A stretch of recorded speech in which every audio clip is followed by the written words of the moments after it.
Have a wonderful day, everyone. This is Dr. Lorna and welcome back to the segment of my channel, Knowledge is Power. Ngayon po ay sasagutin natin ang ilan sa mga tanong mula sa video kong pinost before na tetanus toxoid. Thank you very much, Resbella Quino. Siya po yung may tanong nito. Hi Doc, na-scratch po yung paa ko nang di ko alam kung ang kahoy ba o ang arastinoids kasi sa hagdanan ng kahoy po bumagsak na nadaplisan ang paa ko. Year 2021 po, nagvaksin ako ng TTTIG. Dahil natusok sa ilalim ng kuko ko sa screen naman ng mga kulungan ng manok. Year 2022, nag-inject ulit ako dahil nakagat naman ako ng daga. Dapat po ba na mag-inject ulit ako ngayon ng anti-tetanus? Please Doc, enlighten my mind kasi sobrang nervyos ko na po at di makatulog. Baka expire na po yung vaccine sa akin. Pero sabi ng iba, 5 years daw yung validity ng tetanus toxoid. Stella, thank you so much sa pag-ask ng question at sa panunood ng aking mga videos. Yes, it's true na ang tetanus toxoid at tetanus immunoglobulin ay kailangan ng isang tao pag siya ay tinatawag na open wound. Any open wound po na meron tayo, nangangailangan po tayo ng vaccine na ito.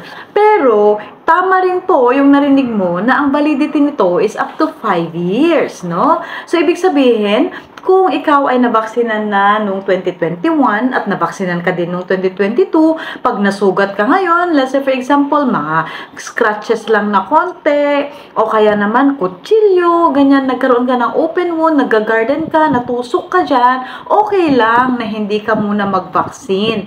But then, kung ang accident, let's say for example, very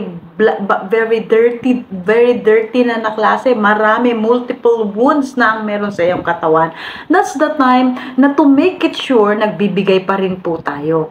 Pero huwag ka nang manervyos kasi kung konting-konting sugat lang naman, mga scratches magkakaroon ka, suffice na yung vaccine sa'yo noong 2022 na tetanus toxoid at tetanus immunoglobulin.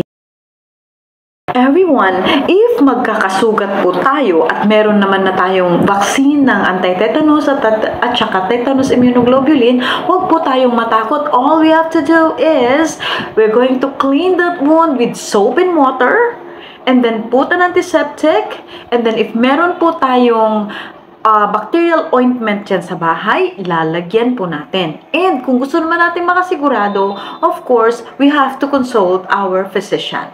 Thank you so much sa pag-ask ng question. Gustong-gusto ko po pagka ganito. At least, na-address ko agad kung ano yung gusto nyong itanong mula sa akin. I hope that you learned something, guys, because knowledge is power.